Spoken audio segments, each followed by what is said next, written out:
નમસ્કાર વિદ્યાર્થી મિત્રો, સરસ્વતી ગ્રુપ ઓફ એજ્યુકેશન દ્વારા ચાલતા આ ઈ લર્નિંગ પ્રોગ્રામમાં હું બ્રિજેશ સાકળેચા આપ સૌનું હાર્દિક સ્વાગત કરું છું.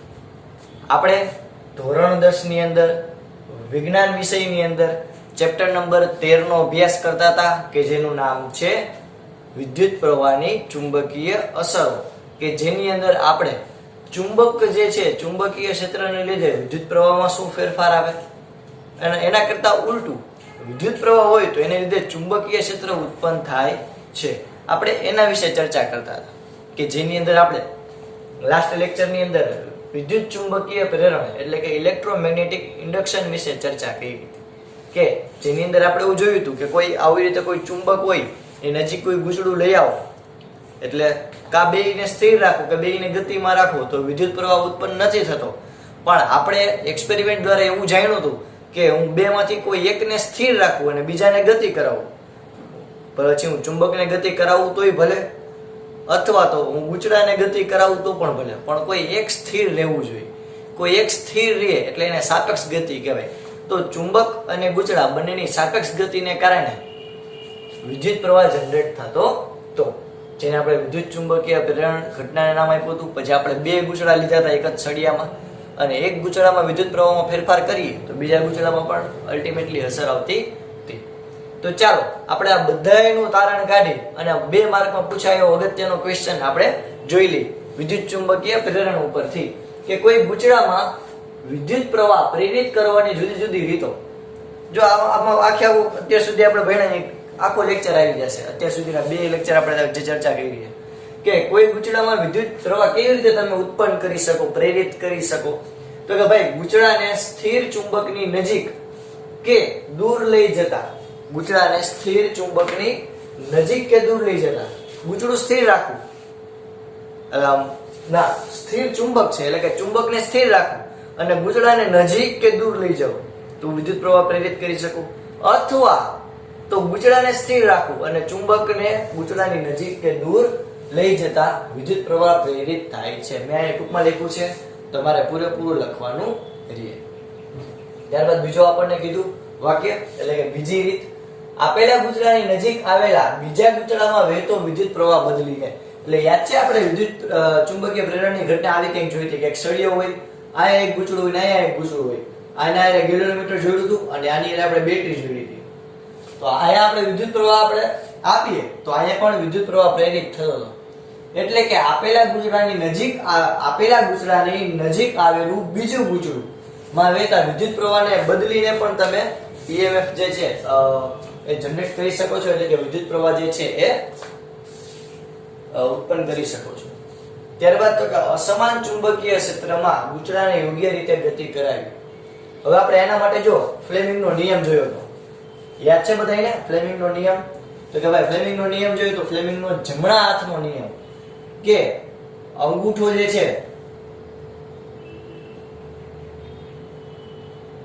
પેલી આંગળી અને વચલી આંગળી,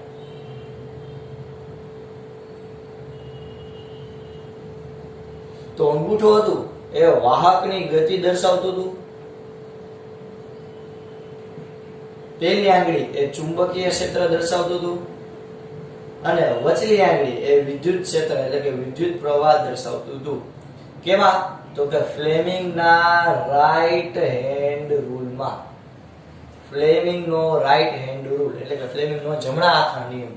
આપણે જોયું તો આ રેસીપી પ્રતિબંધની જેમ કે આ ઉપરને આ જમણો હાથ છે, જે જમણો હાથ એ જમણા હાથનો અંગૂઠો જે છે એ વાહકની ગતિ દર્શાવે, આ પેલી આંગળી ચુંબકીય ક્ષેત્ર દર્શાવે અને વચલી આંગળી વિદ્યુત પ્રવાહ દર્શાવે.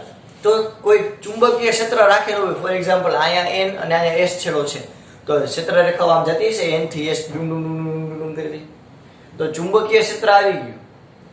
એની અંદર હું કોઈ વાહક હોય એને ગતિ કરાવું તો જો આ વાહકની ગતિ આવી અને ચુંબકીય ક્ષેત્ર પણ આવ્યું તો શું વિદ્યુત પ્રવાહ ઉત્પન્ન થશે? તો કે હા. જો અહીંયા N હોય ને અહીંયા S હોય તો વિદ્યુત ચુંબકીય ક્ષેત્ર આમ જતું હોય તો ચુંબકીય ક્ષેત્રની દિશામાં મેં આંગળી રાખી. હવે તો કે માની લો કે કોઈ વસ્તુ છે, ફોર એક્ઝામ્પલ માની લો કે આવી રીતે કોઈ વાહક છે એને અમે ઘુમાવ્યો એટલે મેં ગતિ આપી. જો આ જે સપાટી છે ઉપરની બાજુ ગઈ તો ઉપરની બાજુ ગઈ તો જો ચુંબકીય ક્ષેત્ર આમ છે અંગૂઠો એ વાહકની ગતિ, તો ગતિ આપણે ક્યાં કરાવી? આ સપાટી હતી ઉપરની બાજુ કરાવી, તો અંદરની બાજુ વિદ્યુત પ્રવાહ ઉત્પન્ન થશે. એટલે ઇન શોર્ટ આપણે એવું કહી શકીએ કે અસમાન ચુંબકીય ક્ષેત્રમાં ગૂંચળાને યોગ્ય રીતે ગતિ કરાવી, અને ચોથું અને લાસ્ટ આના જેવું જ મળતું આવશે કે સમાન ચુંબકીય ક્ષેત્રમાં n અને s આપણે હરખા રાખી દીધા, વિજય ચુંબકમાં બદલાવતા નથી હવે. તો સમાન ચુંબકીય ક્ષેત્ર હશે, એ સમાન ચુંબકીય ક્ષેત્રમાં ગૂંચળાને યોગ્ય રીતે ઘુમાવતા એટલે આમ ફેરવતા, આપણે ઘુમાવીએ એટલે એક સપાટી ઉપર ને એક સપાટી નીચે જશે, તો વાહકની ગતિ એવી, ચુંબકીય ક્ષેત્ર એવું, તો વિદ્યુત પ્રવાહ ઉત્પન્ન થશે. તો ફેરાડેનો જમણા હાથના નિયમની મદદથી તમે આવે સેન્ટેન્સ સમજી શકશો. ઓકે વિદ્યાર્થી મિત્રો, તો કોઈ પણ ગૂંચળાની અંદર વિદ્યુત પ્રવાહ પ્રેરિત કરવાની મુખ્ય કેટલી મેથડ છે? 4. પહેલી ડીચકડાના. બીજી તો કે બે ગૂંચળા આપ્યા હોય, એકમાં વિદ્યુત પ્રવાહ બદલી તો બીજામાં પણ વિદ્યુત પ્રવાહ બદલશે બેટરીની મદદથી. ત્રીજું તો કે અસમાન ચુંબકીય ક્ષેત્ર હોય એમાં વાહકને ગતિ કરાવી. ચોથું તો કે સમાન ચુંબકીય ક્ષેત્ર હોય અને એમાં વાહકને ઘુમાવતા. ઓકે, તો આ 4 મેથડ છે. 2 માર્કમાં તમને પૂછે તો 4 પોઈન્ટ તમારે લખવા પડે. ચાલો હવે આપણે ખબર છે કે મેં તમને ગયા લેક્ચરમાં પણ કીધેલું હતું કે વિદ્યુત ચુંબકીય પ્રેરણની ઘટનાથી આપણે એસી પ્રવાહ એટલે કે જનરેટર સમજવાના છીએ. તો જનરેટર છે ને એ 2 પ્રકારના આવે, એસી અને ડીસી, સાદું અને મસાલાવાળું. અમને એસી અને ડીસી. તો પહેલા તો એસી જનરેટર શું કામ કરશે અને ડીસી જનરેટર શું કામ કરશે, તો એના માટે પહેલા આપણે વિદ્યુત પ્રવાહના 2 પ્રકાર ભણશું. વિદ્યુત પ્રવાહ આપણે ભણ્યા કે કોઈ પણ પદાર્થ હોય એમાં સમયની સાથે વિદ્યુત પ્રવાહ સમયની સાથે એ વિદ્યુત ભાર જે હોય એટલે કે ઇલેક્ટ્રોન ગતિ કરતા હોય તો આપણે એને કહીશું વિદ્યુત પ્રવાહ. હવે જે વિદ્યુત પ્રવાહ જે છે એના પણ મુખ્ય 2 પ્રકાર છે. આ પહેલો પ્રકાર છે કે જેને કહીશું આપણે ડીસી પ્રવાહ. ડીસી પ્રવાહ એટલે તો કે આ ડીસી કોમિક્સ બુક નથી, બેટમેનની સુપરમેનની. ડીસી એટલે કે ડાયરેક્ટ કરંટ. ડાયરેક્ટ એટલે સીધું, કરંટ એટલે પ્રવાહ, સીધો પ્રવાહ. ઓકે, તો જો ડીસી પ્રવાહ, ડીસી વોલ્ટેજ આપણે ઘણીવાર વાપરીએ, આમાં ભાઈ ડીસી વોલ્ટેજ આવે, તો ડીસી વોલ્ટેજ દ્વારા શું ઉત્પન્ન થાય? ડીસી પ્રવાહ, ડીસી કરંટ. તો પહેલો પ્રકાર આપણે ભણીએ ડીસી પ્રવાહ કોને કહેવાય? તો કે આ પ્રવાહ એક જ દિશામાં વહે. આ ડીસી પ્રવાહ હોય છે એ કઈ દિશામાં વહે? એક જ દિશામાં, એને બીજું કઈ દેખાય જ નહીં. આપણે કેમ ઘોડાની આગળ આવી આમ રાખી દઈએ એટલે આમ ઘોડાને એક જ દિશા દેખાય, એવી રીતે આને ખાલી એક જ દિશા દેખાય, બીજું કઈ દેખાય નહીં. દુનિયા બીજી કઈ છે જ નહીં, સંસારની મોહમાયાથી ઉપર છે, ખાલી એને એક જ વસ્તુ દેખાય, એટલે કે એક જ દિશામાં વહે. તો ડીસી પ્રવાહ એક જ દિશામાં વહે છે. અગત્યનો પોઈન્ટ છે વિદ્યાર્થી મિત્રો. સમય સાથે જો વોલ્ટેજ ન બદલીએ, એટલે કે માની લો કે હું ઓલી 9 વોલ્ટની બેટરી લઉં એક્સપેરિમેન્ટ કરવા માટે, બ્લુ કલર અને વ્હાઇટ કલરની આવે, તો એ જે 9 વોલ્ટની બેટરી લઉં તો એ જો વોલ્ટેજ ફિક્સ છે 9 વોલ્ટ, તો વોલ્ટેજ ફિક્સ છે તો એની અંદરનો પ્રવાહ પણ કેવો રહેશે? ફિક્સ. કેટલો? 9 વોલ્ટની બેટરી હોય તેની અંદર પ્રવાહ પણ કેવો રહેશે? ફિક્સ. અને પ્રવાહ કઈ દિશામાં વહેશે? એક જ દિશામાં વહેશે. આટલું ક્લિયર થયું? ચાલો, તો આ એટલે જ આને નામ આપ્યું છે એક દિશ પ્રવાહ. શું કહેવાય? એક દિશ. જગદીશ પ્રવાહ નથી, એક દિશ પ્રવાહ. એક દિશ એટલે મીનિંગ સમજો, એક એટલે એક, દિશ એટલે દિશા, એટલે કે એક જ દિશામાં વહેતો પ્રવાહ. એક જ દિશામાં વહેતા પ્રવાહને શું કહેવાય? ડાયરેક્ટ કરંટ અથવા તો એક દિશ પ્રવાહ. આ પહેલો પ્રવાહનો પ્રકાર ક્લિયર થયો. જ્યારે બેટરી કે સેલમાં સમય જતા તેની ઉર્જા ઘટે છે. બેટરી કે સેલ આપણને ખબર નવા લઈ ત્યારે મસ્ત ચાલે, પછી 2-5 મહિના પછી સેલ ધીરે ધીરે ઉતરી જાય અને પછી આવ સેલ ચાલે જ નહીં, પછી આપણે સેલ બદલાવી નાખીએ, જૂનો સેલ નાખી દઈએ, નવો સેલ ચડાવીએ. તો એમાં સમયની સાથે એના વોલ્ટેજ ઘટે. જે સેલ હોય એના સમયની સાથે, એટલે કે 1 મહિના 2 મહિના સમયની સાથે વોલ્ટેજ ઘટે તો બેસવા છે કે એની અંદરનો પ્રવાહ પણ ઘટે. પણ પ્રવાહની દિશા કઈ છે? એક જ. કઈ દિશા? એક જ એટલે કઈ દિશા? તો કે હંમેશા યાદ રાખજો વિદ્યાર્થી મિત્રો કે ડીસી પ્રવાહ હોય એ બેટરીના કે કોઈ સેલના ધન ધ્રુવથી ઋણ ધ્રુવ તરફ ગતિ કરે છે. બેટરીના, બેટરના નહીં આવે, બેટરીના ધન ધ્રુવથી ઋણ ધ્રુવ તરફ ગતિ કરે છે. એટલે આ પ્રવાહની દિશા આપણે કઈ એક જ દિશામાં ગતિ કરે. કઈ એક દિશામાં ગતિ કરે? તો કે ભાઈ ડીસી પ્રવાહ છે હંમેશા બેટરીના પોઝિટિવ માંથી નીકળે અને નેગેટિવમાં જાય. ઓકે, પોઝિટિવ થી નેગેટિવ. જે જનરેટર ડીસી પ્રવાહ ઉત્પન્ન કરે છે. જો આ બહુ અગત્યનો પોઈન્ટ છે વિદ્યાર્થી મિત્રો, કે આપણે એક મસ્ત પોઈન્ટ છે તો કે ભાઈ જે જનરેટર ડીસી પ્રવાહ ઉત્પન્ન કરે તેને ડીસી જનરેટર કહેવાય. હવે ખબર પડે, પેલા જનરેટરમાં આપણે મેં કીધું એસી અને ડીસી જનરેટર આવે. તો ડીસી જનરેટર શું કામ કરશે? તો કે ડીસી જનરેટર આપણને ડીસી પ્રવાહ ઉત્પન્ન કરશે. એટલે કે ડીસી જનરેટર આપણને એવો પ્રવાહ ઉત્પન્ન કરશે કે જે પ્રવાહની દિશા કેવી હોય? એક જ. જે પ્રવાહની દિશા કેવી હોય? એક જ. અને એ પણ કઈ? પોઝિટિવ થી નેગેટિવ. જે પ્રવાહની દિશા એક જ દિશા હોય એને એક દિશ પ્રવાહ કહેવાય. એનું મૂલ્ય કેવું રહે? અચળ, એટલે કે બદલે નહીં. એ જે હોય એ સમય સાથે, જો આપણે બેટરી કે સેલની ઉર્જા ઘટે તો વોલ્ટેજ ઘટે, વોલ્ટેજ ઘટે તો પ્રવાહ પણ ઘટે. એની દિશા હંમેશા કઈ છે? પોઝિટિવ થી નેગેટિવ. જે જનરેટર ડીસી પ્રવાહ ઉત્પન્ન કરે એને કહેવાય ડીસી જનરેટર. આનો ઉપયોગ ક્યાં થાય? તો કે ભાઈ આનો ઉપયોગ આપણે કહી શકીએ રેડિયો, સેલફોન, પછી ઘડિયાળમાં તમે જોવો બટન સેલ જોવો ને, તો જો આજ તમારે કામ કરવાનું મસ્તીનું. તમારા જે ચાર્જર હોય, બેટરી મોબાઈલનું જે ચાર્જર હોય એમાં ઉપર તમે જુઓ તો કેટલા વોલ્ટ લખેલા છે? ડીસી 5 વોલ્ટ લખેલા છે, 10 વોલ્ટ લખેલા છે, કેટલા વોલ્ટ લખેલા છે જોવો જોઈએ. બીજું તો કે આ જે કહેવાય કે ઘડિયાળમાં ને ત્યાં બધે તમે ઓલા સેલ જે ચડાવો છો રિમોટમાં ને, એ સેલ જુઓ તો આજ તમે જોજો કે એમાં પાછળ કેટલા વોલ્ટ લખેલા, 1.5 વોલ્ટ, 3 વોલ્ટ કેવું લખેલું હશે. અને ડીસી ની સંજ્ઞા શું ખબર વિદ્યાર્થી મિત્રો? જો ડીસી ને આવી રીતે દર્શાવે, નેગેટિવ જેવી સાઇન લાગે. આ ડીસી ની સંજ્ઞા છે. આમ કા આમ, બે કોઈ પણ ટૂંકમાં કા ખાલી લીટી હશે અને કા આવી રીતે દર્શાવેલું હશે. આ ડીસી પ્રવાહની સંજ્ઞા છે. ઓકે, આટલું ક્લિયર થયું? જો આ ડીસી પ્રવાહનું એક મસ્ત મજાનો ગ્રાફ છે. તો કે આ 0 ઉગમ બિંદુ, તો કે ત્યાંથી t સમયની અંદર આ સમય છે અને આ વોલ્ટેજ છે. તો જો જેમ સમય જાતો જાય એમ પ્રવાહ પણ કેવો રહે? અચળ, એટલે કે પ્રવાહ બદલતો નથી. ઓકે, જેમ સમય જાય એમ પ્રવાહ બદલતો નથી. જો આયા પ્રવાહનું મૂલ્ય જેટલું હતું એ 5 સેકન્ડ પછી એટલું રહેશે, 10 સેકન્ડ પછી એટલું રહેશે, 1 મહિના પછી પણ એટલું રહેશે. ઓકે, તો જે પ્રવાહનું મૂલ્ય સમય સાથે બદલાતું ન હોય એવા પ્રવાહને કેવો પ્રવાહ કહેવાય? ડીસી પ્રવાહ કહેવાય. ક્લિયર થયું? તો મેં તમને કીધું આજે તમારા રેડિયો, સેલફોન કે તમારા રિમોટના સેલ કે કહેવાય ને કે ઘડિયાળ જે છે એના સેલ, બટન સેલ જેને આપણે કહીએ, એ પેન્સિલ સેલ કયો, ભલે બેટરી જો નાની એવી આપણે એક્સપેરિમેન્ટ માટે બેટરી લઈ, બધામાં આજે તમે જોજો જે તમને આ જોવા મળે કે એની અંદર ડીસી પ્રવાહની આવી સંજ્ઞા છે અને કેટલા વોલ્ટ લખેલા છે? 5 વોલ્ટ, 9 વોલ્ટ, 12 વોલ્ટ. આપણું લેપટોપ છે ને વિદ્યાર્થી મિત્રો, એ પણ 12 વોલ્ટે ચાલે. તો તમે એનું ચાર્જર પણ જોઈ શકશો. ઓકે, તો આજ તમારે આ ઘરે ટાસ્ક છે, તમારે જોવાનું છે. ચાલો હવે આપણે બીજો પ્રકાર ભણીએ. આ બીજો પ્રકાર છે કે જેનું નામ છે ઉલટ સુલટ પ્રવાહ. ઓહો, ઉલટ સુલટ પ્રવાહ. તો વોટ ઇઝ ઉલટ સુલટ પ્રવાહ? તો કે ઉલટ સુલટ પ્રવાહ એટલે એસી પ્રવાહ. એસી પ્રવાહ એટલે કે આમાં ભાઈ એસી વોલ્ટ આવે. એસી પ્રવાહ, એસી નું પૂરેપૂરું નામ થાય અલ્ટરનેટિંગ કરંટ. અલ્ટરનેટિંગ એટલે તો કે દિશા બદલાવતો પ્રવાહ. આ એસી પ્રવાહનું પૂરું નામ છે અલ્ટરનેટિંગ કરંટ. અલ્ટરનેટિંગ એટલે તો કે દિશા બદલાવતો, કરંટ એટલે પ્રવાહ. તો એસી પ્રવાહ એટલે તો કે અલ્ટરનેટિંગ કરંટ એટલે કે દિશા બદલાવતો પ્રવાહ, અથવા તો સાવ ગુજરાતીમાં કહીએ તો ઉલટ સુલટ પ્રવાહ. ઉલટ સુલટ પ્રવાહ, ઉલટ સુલટ પ્રવાહ. ઓકે, તો જો ઉલટ સુલટ પ્રવાહ એટલે શું?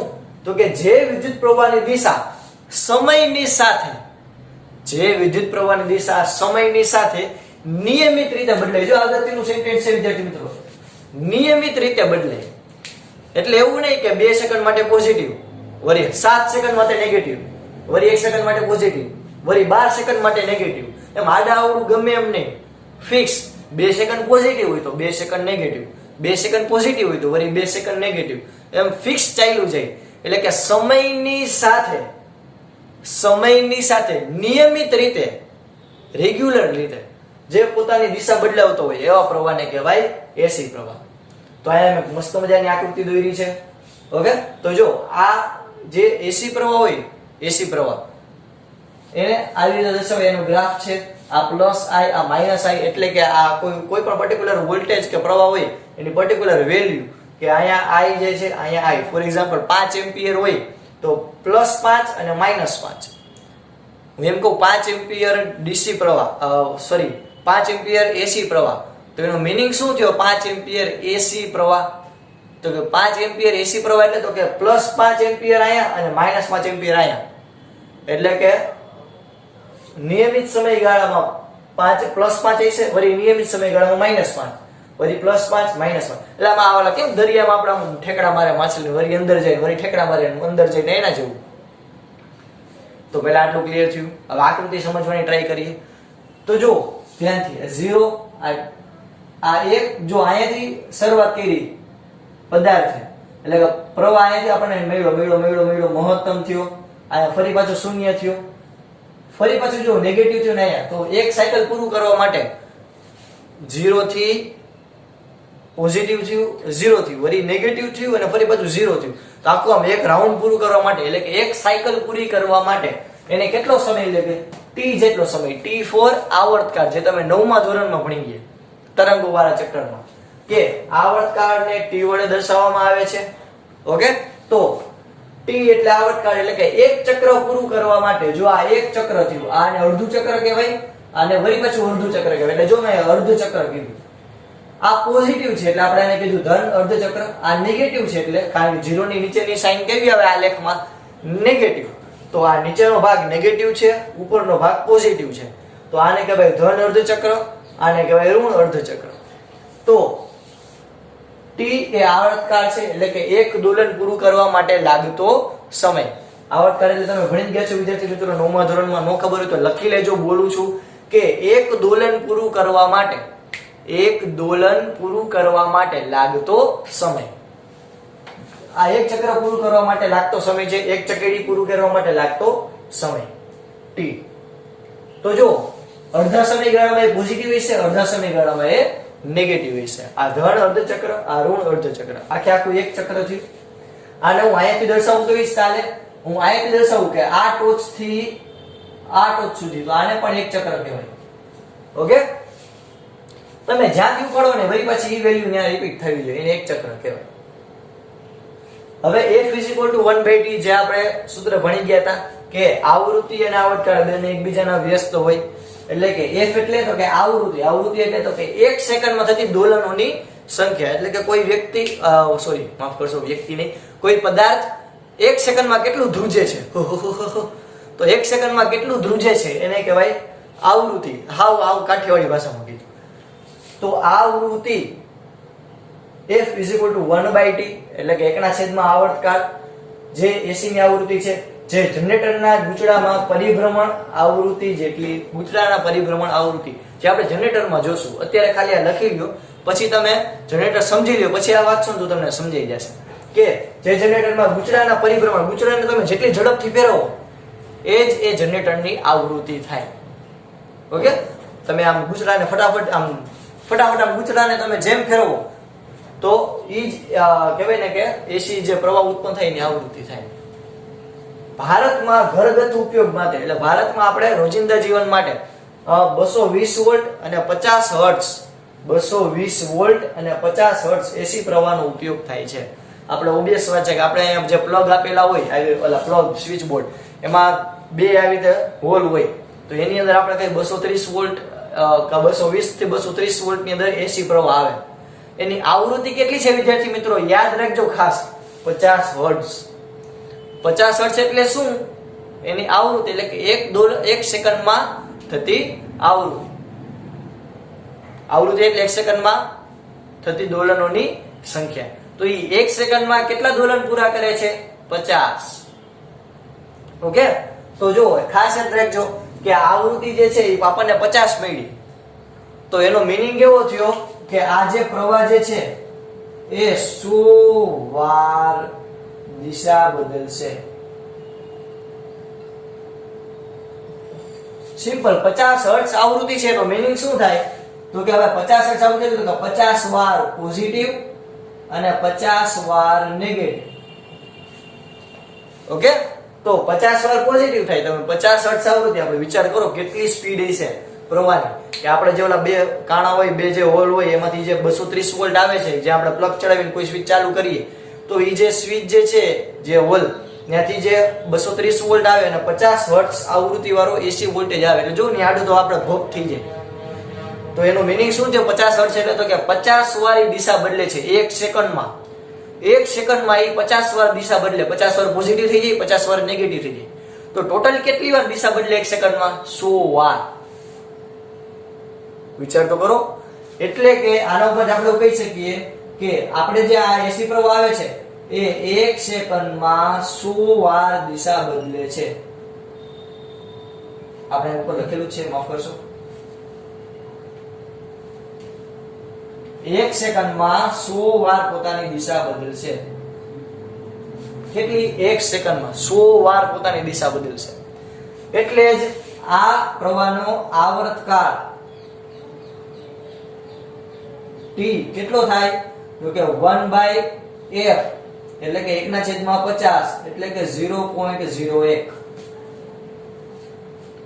મિનિટ. 1/100 કારણ કે 100 વાર દિશા બદલશે તો 0.01 સેકન્ડ એટલે કે 0.01 સેકન્ડમાં પોઝિટિવ, 0.01 સેકન્ડમાં નેગેટિવ, 0.03 સેકન્ડમાં પોઝિટિવ, 0.04 સેકન્ડમાં નેગેટિવ. તો વિચાર કરો કે 0.01 સેકન્ડમાં એ પ્રવાહ પોતાની દિશા બદલશે, positive negative, positive negative. Okay, 1 મિનિટમાં કેટલી વાર પોતાની દિશા બદલશે? 100 વાર. માફ કરશો, 1 મિનિટ નહીં, 1 સેકન્ડમાં. 1 સેકન્ડમાં 1 સેકન્ડ લ્યો વહી ગઈ. આ 1 સેકન્ડમાં એ પ્રવાહ 50 વાર પોઝિટિવ થાય, 50 વાર નેગેટિવ થાય. 50 વાર પોઝિટિવ થાય, 50 વાર નેગેટિવ થાય. ટોટલ કેટલી વાર પોતાની દિશા બદલશે? 1 સેકન્ડમાં 100 વખત પોતાની દિશા બદલશે. ઓકે, એટલે આ દરેક એસી જનરેટર છે એમાં 1/100 સેકન્ડ પછી પોતાની દિશા એટલે કે 0.01 સેકન્ડ પછી પોતાની દિશા બદલે છે. અથવા તો તમે આ પોઈન્ટ એમાં લખી શકો કે